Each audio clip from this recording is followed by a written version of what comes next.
Welcome back to Spector Creative, and I'm making a video about scalping today. Oh boy, everyone's favorite subject. And I'm not being an apologist for scalping. I want to talk about it in relationship to the toy industry, and especially how toy companies see it. I know how we all feel about it. It's, the worst possible evil and should be one of the 7 deadly sins. They should have a petition to have that added in. Is it too late? Have they closed out the, writing all world religions, or is there still time to work that one in? Either way, yes. What's a scalper? A scalper is a furry little fox that hangs out with... No, I'm sorry. A scalper is a person who buys toy product and resells it on eBay or secondary market for a profit. Well, you know how the toy industry sees this person? As a customer, just like you and me. It's someone who removes the product from a store shelf and gives that store money in exchange for it. I know we all want the toy companies to be on our side, right? And somehow have a policy against scalpers, but you know what? Toy companies are businesses. They're owned by stockholders, and they need to make money. Their goal is to make money. In fact, it's not scalpers. It's not empty pegs. It's not, not getting out obscure characters. There is one single thing that the toy industry tries to avoid at all costs, and it's probably not the biggest pet peeve that customers have, because this one's actually a little advantageous for customers. It's clearance. The number one thing toy companies are trying to avoid constantly is the clearance aisle, because it's bad for everything. They lose money. The retailers lose money. The brands or the movie or the IP becomes devalued in the eye of the consumer and can no longer be as profitable in the long run for the IP owner, be it a studio, a toy company, or some guy named Bob who lives down the street. They're also trying to avoid this: inventory piling up in warehouses because nobody will order it. It's not that they have, Black Series and Marvel Legends and Vintage Series figures piling up in warehouses that they're not shipping out. No, they'll ship out everything that gets ordered. But when items don't sell and orders get canceled because the product is not selling and it's piling up, well, that's the problem. And that is where sell-through becomes an issue. Product is produced based on orders, and orders are placed about a year before you see it on shelf, but orders can also be canceled.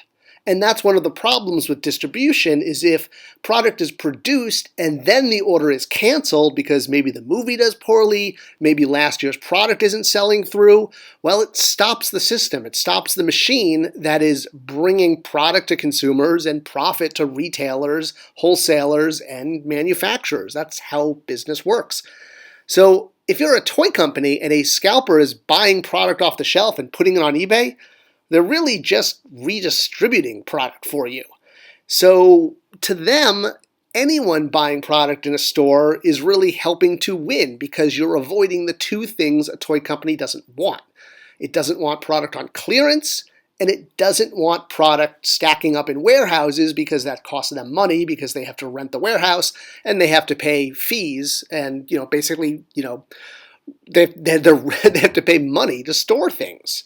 It's all the economics of how income works, and redistribution is just taking product and moving it from one place to another for a consumer to get it. And if there's a middleman that's going to come in there and is going to make money off of redistributing product, well, it's better than flushing money down the drain, which is, not being able to sell product or having to put it on clearance.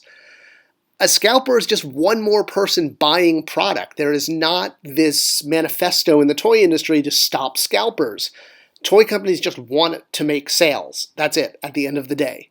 And a failure is an item on clearance. That's how you know when an item is not doing well. Not an empty peg, because an empty peg means you've sold through, and you'd much rather have an empty peg than clearance. All right, so let's look at a little bit of economics and kind of, business 101, profit margin and calculating ratio. So it's basically your net profit divided by your sales times 100. All right, this is going to show you what percentage, what's called your margin, that you're going to make. The average margin for retailers in this country is about 54%, well, 50 to 55%. So let's look at an item that people are having a hard time finding. All right, the Origins of Evil Masters of the Universe Origins pack with Keldor and Kronos, right, that everybody wants. And it's got an SRP, which means suggested retail price of $29.99, and it's available only at Target. So fans likely are a little upset because they can only find it at Target, and Target doesn't have it in stock. Well, do you know who does have it in stock? eBay. Well, let's look at the prices on eBay. $46, $35. I scanned about 100 sold listings, and basically $35 to $50 is what it's selling for, up from $30. So we're really talking $15 to $20 more. Now, if you're looking for this product, you've driven all over town for weeks and weeks and weeks, hitting every possible Target in the tri-state area, maybe even trying to get some friends from out of state to look for it. All right, so you're driving around, that's your time, and obviously gasoline has to power your hovercraft or your car, or your airplane, whatever it is you're taking around town. Let's say you make $10 an hour, and if you spend 5 hours looking for this item over the course of a month, and that's probably minimal, that means you've already spent $50. You could just spend that $50 right now and have the item. The idea that you can have everything the way you want it, fast, cheap, good. The world is not Burger King. I'm not trying to justify scalping, and I'm not apologizing for them. I'm just trying to present the facts that the time and energy you spend looking for these items, driving all over the place, is usually what you're going to just pay on eBay if you just pay that up front. I know we all want it to be a perfect world, and I get that there's also the thrill of the hunt.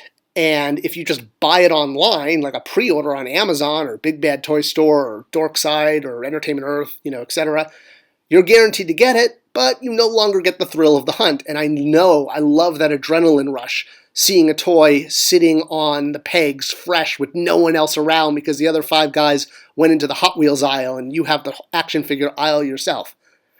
Again, I'm not trying to encourage scalpers. What I'm saying is it might be beneficial to look at them in a different light. Are they evil people going out trying to destroy the hobby, or are they people just, trying to make a buck, and they're basically acting in the toy industry as a redistribution system? They're taking product that is one place, moving it to someplace more convenient, i.e. eBay, and charging for their time. Yes, you're going to pay a little more, but the $50 that you're going to pay for that Motu Origins pack is probably the same amount of money you spent in gas and your time driving around town. You lose the thrill of the hunt, but you get the product. I don't know. I know. It's a very, advantageous, crazy subject. I'm just trying to add a little perspective, and I hope I have without making it sound like I'm, an apologist or anything like that. All right.